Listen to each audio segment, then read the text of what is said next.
வணக்கம் வியூவர்ஸ், வணக்கம். Welcome back. After a long time Vinod வர வந்திருக்கான். இந்த தடவை நாங்கள் பூமர் உருட்டுகள்லாம் உருட்ட போகிறதில்ல. அதோட நிறைய பேர் வந்து பார்த்தீங்கன்னா ரொம்ப மாடர்னாக சோஷியல் பிளாட்ஃபார்ம்ஸில் உருட்டிட்டு தெரியுறாங்க. கண்டிப்பாக மிஸ்லீடும் பண்ணுறாங்க அப்படின்றதெல்லாம் இருக்குல்ல. ஆமாம், ஏன்னா எனக்கு என்ன ஒன்றுடா, இப்போ நம்ம யங்கர் ஜென்ரேஷனுக்கு சிம்பிள் இதில் ஹைலைட் என்னென்னா, எம்ஐடி காலேஜை பற்றி ஒரு சில விஷயங்கள் கேள்விப்படும் போது எப்படி இருந்தது அப்படின்னு பார்த்தோன்னா, இப்போது வினோத் வந்து 2011 பேட்ச்னு வச்சுக்கேன், பாஸ்ட் அவுட் பேட்ச்னு வச்சுக்கேன். அப்போ 2007 வினோத் உள்ளே வரான். அது இன்ஜினியரிங் பேக்ரவுண்டுக்கு சரியா உள்ளே வரான்.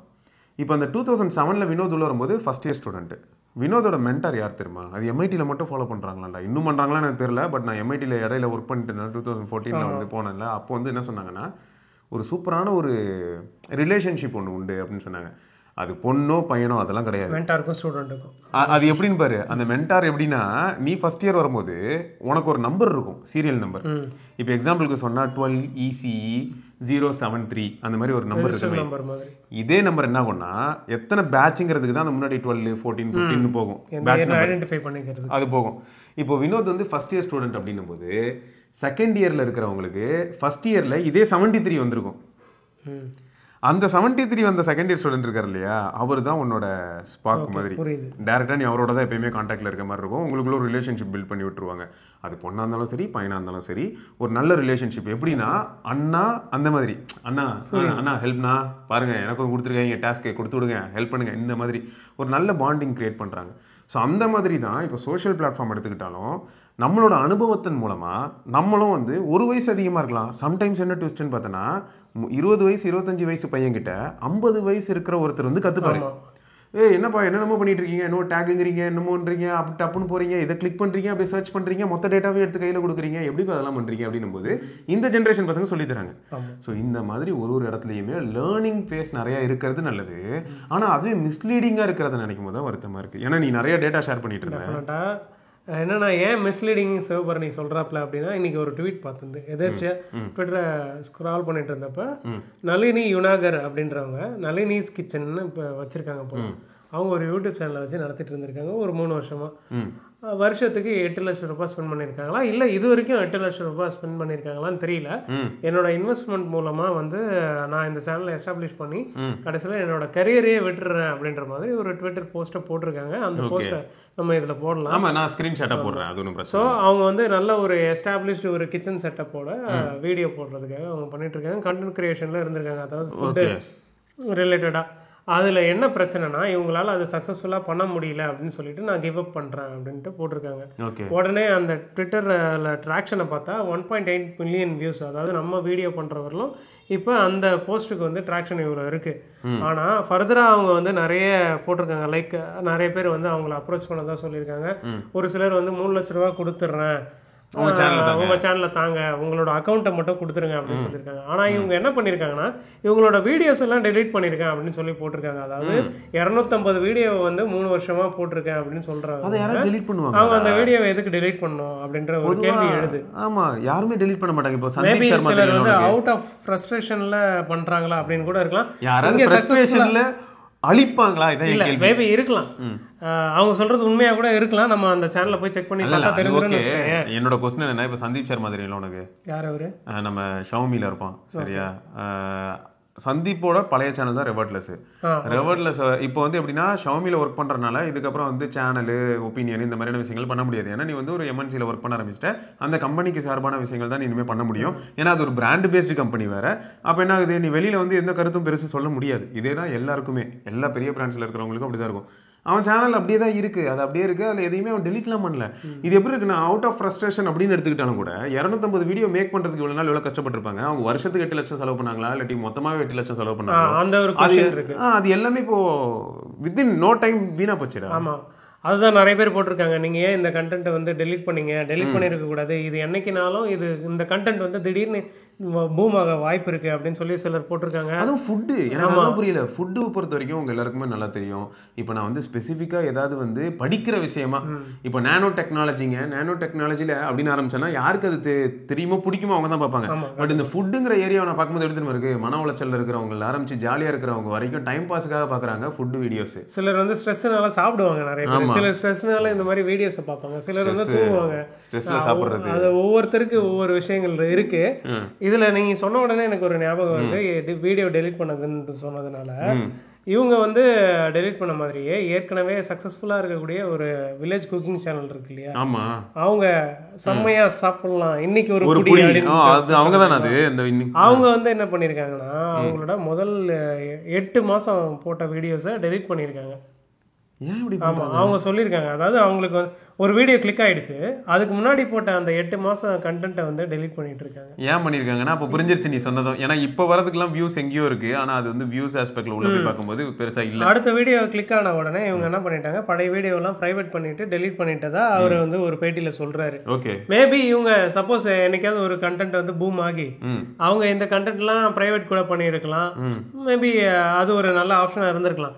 இப்போ என்ன ஆச்சுன்னா சிலர் என்ன பண்ணுறாங்க, இதை வச்சு இவங்க காசு பார்க்கறதுக்காக வந்து போட்டிருக்காங்க அப்படின்னு சொல்லி ட்வீட் பண்ணியிருக்காங்க. சிலர் வந்து உங்கள் சேனல் எவ்வளோ, சிலர் என்ன சொல்கிறாங்க இது வரைக்கும் பண்ண இன்வெஸ்ட்மெண்ட் எவ்வளோ, நீங்கள் ஒரு வருஷம் தான் 8 லட்சம் பண்ணீங்களா இல்லை ஒவ்வொரு வருஷமும் 8 லட்சம் பண்ணீங்களா, நான் கூட சேனலை ஸ்டார்ட் பண்ணிவிட்டு ட்ராப் பண்ணிட்டேன் அப்படின்ற மாதிரி சிலர் போட்டிருக்காங்க. தமிழ்நாட்டிலேருந்து ஒரு சிலர் கூட கமெண்ட் பண்ணியிருக்காங்க, பாவம் இந்த பொண்ணு வந்து அவசர அவசரமாக கண்டென்ட்டை டெலீட் பண்ணிட்டாங்க அப்படின்ற மாதிரி போட்டிருக்காங்க. ஒரு கண்டென்ட் கிரியேட்டர் வந்து அவரும் கமெண்ட் பண்ணியிருக்காரு, தமிழ்நாட்டிலேருந்து ஒரு ஃபுட் கண்டென்ட் ரிலேட்டடாக போடுறவர். அவர் நீ பார்த்தனே தெரியும், ஒரு ரிட்டையர்டு பர்சன். அவர் திடீர்னு கண்டென்ட் போட ஆரம்பிச்சு நான் ஒரு ரீசெண்ட் டைம்ஸில் ஒரு 1 இயராக பார்த்துட்டு இருக்கேன், அவரோட கண்டென்ட்லாம் வைரல் ஆகிட்டு இருக்கு. ஸோ அவங்களாம் போடும்போது பாவமாக இருக்கு அப்படின்ற மாதிரி எல்லாருமே போட்டுட்டு இருக்காங்க. ஒரு யூடியூப்பை பொறுத்தவரைக்கும் செம்மையாக சம்பாதிக்கலாம் அப்படின்ற மாதிரி எல்லாருமே வந்து இன்வெஸ்ட் பண்ணி ஒரு பெரிய விஷயம் நடந்துகிட்டு இருக்குன்னு வச்சுக்கோங்க. இது உனக்கே தெரியும், நம்ம வந்து நம்ம பேரலாக ஒரு ஒர்க்கை வச்சுக்கிட்டு இந்த மாதிரி ஒரு கண்டென்ட் கிரியேஷனில் இருக்கோம் அப்படின்ட்டு நம்ம பார்க்கலாம். அப்பப்போ பண்றவங்களும் இருக்கலாம், இல்ல கண்டினியூஸா உன மாதிரி டெய்லி போடுறவங்களும் இருக்கலாம். இல்ல எனக்கு என்னன்னா, நீங்க யூடியூப் வந்து ஒரு மணி மேக்கிங் பிளாட்ஃபார்மா பாக்குறதா இருந்தா ரொம்ப சேலஞ்சிங்காக இருக்கும். அதுலேயும் முக்கியமான விஷயம் என்னன்னு பார்த்தீங்கன்னா, யூடியூப்பில் நீங்கள் போடுற வீடியோ மூலமாக வர வேண்டிய ரெவன்யூ மட்டும் நீங்கள் வந்து மனசில் வச்சுக்கிட்டீங்கன்னா கொஞ்சம் நீங்கள் சேஃபாக இருக்கிற மாதிரி ஃபீல் ஆகும். மனசளவில் வந்து ஒரு நிம்மதி இருக்கும். ஏதோ நான் போட்டேன் ஊறுகாவை நக்குவது எப்படி அப்படின்னு ஒரு வீடியோ போடுறேன்னே வைங்களேன், அது வந்து எனக்கு என்ன தெரியும்னா, ஆமாங்க ஊறுகாவை நக்கிறது எப்படி இருந்தாங்க நான் வீடியோ போட்டேன் பாருங்க இதாங்க ஊறுகா அப்படின்னு சொல்லி வீடியோ போடுறேன். கொள்வது எப்படி ஏதோ ஒன்று இப்போ என்ன ஆயிடுதுன்னா, இந்த இடத்துல நான் யாரையும் ஏமாத்தலையே, ஊறுகாய் தான் நக்கி காமிச்சேன் அவ்வளோதானே, ரைட்டு இப்படி ஆயிடுது. ஆனால் சில விஷயங்கள் நடந்துட்டு இருக்கு. அது எந்த மாதிரிலாம் போகுது அப்படின்னு பார்த்தா, இப்போ இந்த ஊறுகாவை நக்குவது அப்படின்னு ஒரு டைட்டில் வச்சுட்டு ஒரு 10 பாட்டில் ஊறுகாவை ப்ரொமோட் பண்ணணும் வேற கம்பெனி, சரியா? இதுல எந்த ஊறுகாய் செமையா இருந்தது அப்படின்னு இப்போ ஆகும்போது இந்த இடத்துல என்ன ஆயிடுதுன்னா ஒரு பெய்ட் வீடியோவும் மாற ஆரம்பிக்குது. அது இதுக்கு முன்னாடி நான் சொன்னது என்னன்னா, என்னோட இயல்பான ஜாலியான அனுபவத்தை நான் ஷேர் பண்றேன். ஊறுகாய் பாருங்க இன்னும் இவ்வளோ ஜுவ்வுன்னு இருக்கு அப்படின்னு சொல்லி நம்ம பேசுறோம். பிராண்ட் எதுவுமே நம்ம பிராண்ட் பேரை கூட நம்ம அதுக்கு முன்னாடி காட்டியிருக்கலாம். இப்போ எக்ஸாம்பிளுக்கு சொன்னால் ஆச்சி ஊறுகாவாக இருக்கலாம், இல்லாட்டி ஏதோ ஒரு ஊறுகாய் அந்த மாதிரி நம்ம சொல்கிறோன்னு வச்சுக்கோங்க. அப்போ என்ன ஆயிடுதுன்னா, நம்மளோட இயல்பாக இப்போ நானும் நீயும் ஜாலியாக இங்கே பேசுகிறத ஒரு கேமரா ஆன் பண்ணி நம்ம காமிச்சிட்டு இருக்கோம், அப்படி இருந்தது. ஆனால் அதுவே ப்ரொமோஷனல் பிளாட்ஃபார்மாக மாறி வேற மாதிரி போய் அது என்ன ஆயிடுதுன்னு பார்த்தோன்னா மிஸ்லீடிங்காக மாறுறதுக்கான வாய்ப்புகள் அதிகமாகுது. சிலர் இந்த அக்கா அந்த அக்கான்ட்டு சமீப காலங்களாக அது கொஞ்சம் போய்கிட்டு இருக்கு. இன்ஸ்டாகிராமில் வந்து ஒருத்தவங்க அவங்க போடுற கண்டென்ட்டுக்காக சப்ஸ்கிரைப் பண்ணுங்க அப்படின்னு சொல்லி கேட்க அவங்க வந்து கிட்டத்தட்ட 36 லட்சம் ரூபாய் சம்பாதிக்கிறாங்க அப்படின்ற மாதிரி ஒரு பாயிண்ட் வந்து இப்போ நிற்கிது அப்படின்றது தான் சோஷியல் மீடியாவில் பார்க்க முடியுது. நிறைய பேர் ட்ரால் பண்ணிட்டு இருக்காங்க. அவங்க பேர்லாம் நான் சொல்ல விரும்பல. அது எத்திக்கலான்னு கேட்டால் தெரியல. மேபி சிலர் வந்து அதை நிறைய பேர் இப்போ நீ சொன்ன அந்த நளினி உன்னாங்கர் அவங்க வந்து போட்டிருக்க அந்த ட்வீட்டுக்கு ஊருக்குள்ள இருக்கிற எல்லா பெரிய கிரியேட்டர்ஸ்லாம் வந்து ரிப்ளை போட்டுக்கிட்டு இருக்காங்க. நிறைய பேருக்கு எப்படி இருக்குன்னு பார்த்தா, இந்த மாதிரி ஒரு டிசிஷனை நீங்க ஏங்க எடுக்கணும், ஏங்க டெலிட்லாம் பண்ணீங்க அப்படின்ற மாதிரியான கேள்விகள் இருக்கு. அதே சமயம் ஒரு சிலர் என்ன சொல்றாங்கன்னா, டெலிட் பண்றதுக்கு வந்து ரொம்பவே மனசு வலிச்சிருக்கும், இருந்தாலும் நீங்க அதை பண்ணிருக்கீங்க அப்படின்னு போட்டிருக்காங்க. இதுல என்ன ஹைலைட்னா, ஒரு சிலர் உங்க சேனல் லிங்க் கொடுங்கன்னு கேட்டா, யாரா இருந்தாலும் இப்போ நீயே வந்து சேனல் ரன் பண்ற, இவ்வளோ மில்லியன் சப்ஸ்கிரைபர் இருக்கு, இல்லாட்டி இவ்வளோ லட்சம் சப்ஸ்கிரைபர் இருக்கு அப்படின்னும் போது உன் சேனலோட போர்ட்ஃபோலியோன்னு பார்க்கும்போது அதில் இருக்கிற வீடியோஸ்ல இருக்கிற வியூஸ்ல இருந்து எல்லாமே தான் உனக்கு டேட்டாவே.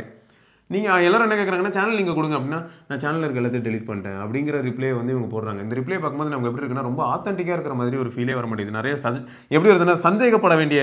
கண்டிப்பாக இப்போ நிறைய பேர் அந்த மாதிரி சந்தேகப்பட வேண்டிய நிலையில இருக்கு. நீ பார்த்தீங்கன்னா இப்போ நினைக்கலாம் சிலர், எனக்கு இவங்க மேலேயே ஒரு சந்தேகம் வருதுடா. 70,900 பேரை ஃபாலோ பண்றாங்க. நீங்க யாராவது ட்விட்டர்ல இவ்வளவு நல்லா இருப்பீங்க, நீங்க ஒரு 2000 ஃபாலோவர் 3000 ஃபாலோவர் வச்சிருக்கீங்கன்னு கூட வச்சுக்கோங்க, நீங்க அதுக்கு பதிலுக்கு 4000 5000 பேரை ஃபாலோ பண்ணிட்டு இருப்பீங்களா? ஃபர்ஸ்ட் ஆஃப் ஆல் ஃபீட்ல நீங்க யாரையுமே ஃபாலோ பண்ணலனாலே டார்ச்சரா வருது, அவ்வளவு டாக்ஸிக் கண்டென்ட்டா வந்துகிட்டு இருக்கு.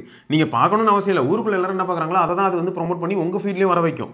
அப்படிதான் இருக்கு. அப்போ இவங்க 70,000 பேரை ஃபாலோ பண்றாங்க அப்படின்னா இந்த 70,000 பேரும் டெய்லி காலையில சும்மா ஒரு ட்வீட் போட்டா போதும் உங்க ஃபீட் ஃபுல்லா எப்படி இருக்கும்னு இமேஜின் பண்ணி பாருங்க. இது எப்படி இவங்க ஹேண்டில் பண்றாங்கன்னு எனக்கு புரியவே இப்போ மாட்டேங்குது. இந்த வீடியோ வந்து நம்ம பண்ணும்போது இவங்களுக்கு வந்து 1,60,60,000 ஃபாலோவர்ஸ் இருக்கிறதா காட்டுது. நான் உனக்கு இதுக்கு முன்னாடி காட்டினப்ப 1,48,000 ஃபாலோவர்ஸ் இருந்தாங்க இந்த ட்வீட்டு நான் காட்டும்போது.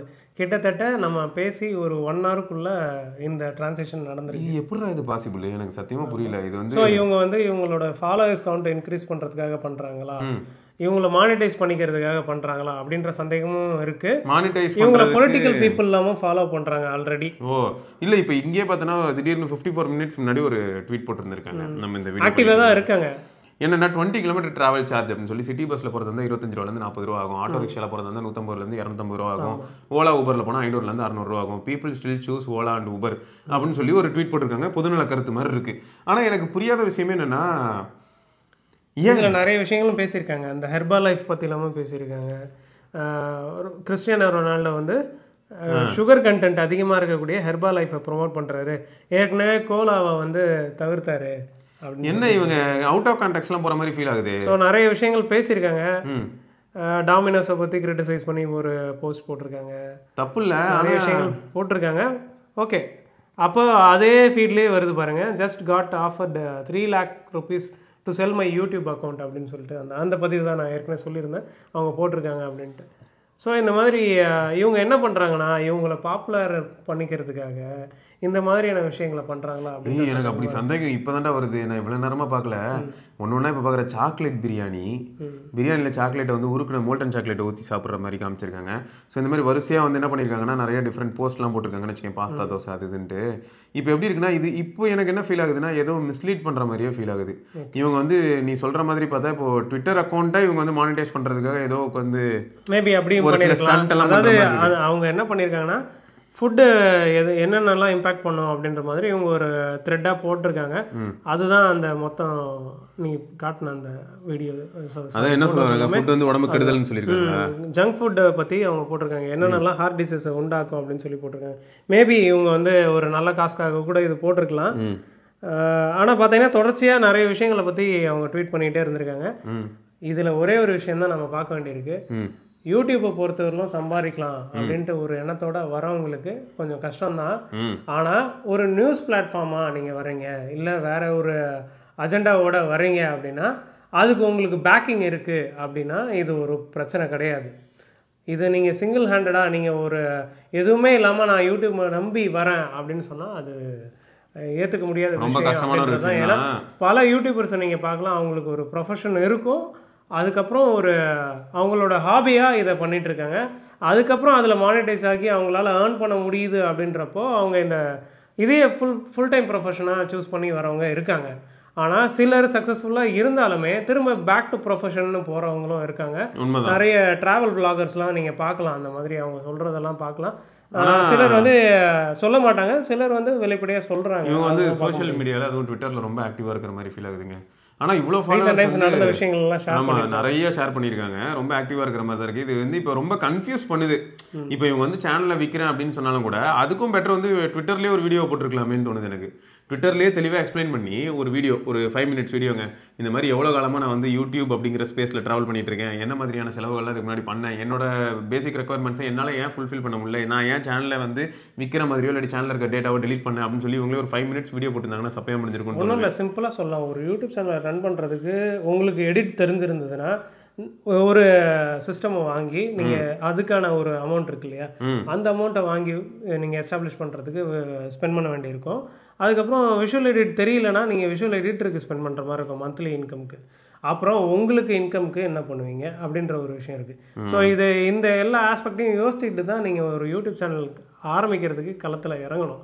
அது இல்லாமல் நீங்கள் மட்டும் நான் ரேண்டமாக எல்லாரும் போடுறாங்க அப்படின்னு சொல்லிட்டு ஒரு ப்ரெஷரில் வந்து இறங்குனீங்கன்னா இந்த மாதிரி பிரச்சனைகள்லையும் போய் சிக்க வாய்ப்பு இருக்குது. அதாவது உங்ககிட்ட ஃபண்ட் இருக்குது அப்படின்னு சொல்லிட்டு வேக வேகமாக போயிட்டு போட்டுட்டு கடைசியில் அதை ரன் பண்ண ஃபண்ட் உள்ள லாக் முடியாம ஆயிடுச்சு அப்படின்ற மாதிரி ஃபீல் வரும். உங்களுக்கு அந்த ஃபீல் வரும், அந்த ப்ராப்ளம்ஸ்லாம் இருக்கும். ஸோ ஃபர்ஸ்ட் ஆஃப் ஆல் ஒரு யூடியூப் சேனலாக ஸ்டார்ட் பண்ணுறதுக்கு என்னென்னலாம் பண்ண முடியும், நமக்கு ஒரு 2 இயர்ஸ் பேக்கிங் இருக்கா, 3 இயர்ஸ் பேக்கிங் இருக்கா, நமக்கு நம்ம ஃபினான்ஷியலாக நம்ம சஸ்டைனபிளாக இருக்கோமா அப்படின்றதெல்லாம் பிளான் பண்ணிட்டு தான் ஒரு யூடியூப் சேனலை ஆரம்பிக்கணும். ப்ளஸ் இன்னொன்று என்னென்னா, இது எல்லாமே வந்து ஒரு 4 to 5 years பேக் வந்து கொஞ்சம் ப்ராக்டிக்கலி கூட்டுங்க. இப்போ வந்து மார்க்கெட் வேற மாதிரி இருக்கு. கொரோனாக்கு அப்புறம் இது பெரிய பூம், இந்த இண்டஸ்ட்ரியை பொறுத்தவரை. ஜியோ வந்ததுக்கு அப்புறம் பூமு, அதுக்கப்புறம் சொன்ன மாதிரி கொரோனா பெரிய பூமு. ஜியோ வந்துச்சு ஃபர்ஸ்ட் பூமுங்க. செகண்ட் மேஜர் பூம் என்ன அப்படின்னு கேட்டால், வினோத் சொன்ன மாதிரி கொரோனா டைம், கோவிட் டைமில் எல்லாருமே வீட்டில் இருந்தாங்க.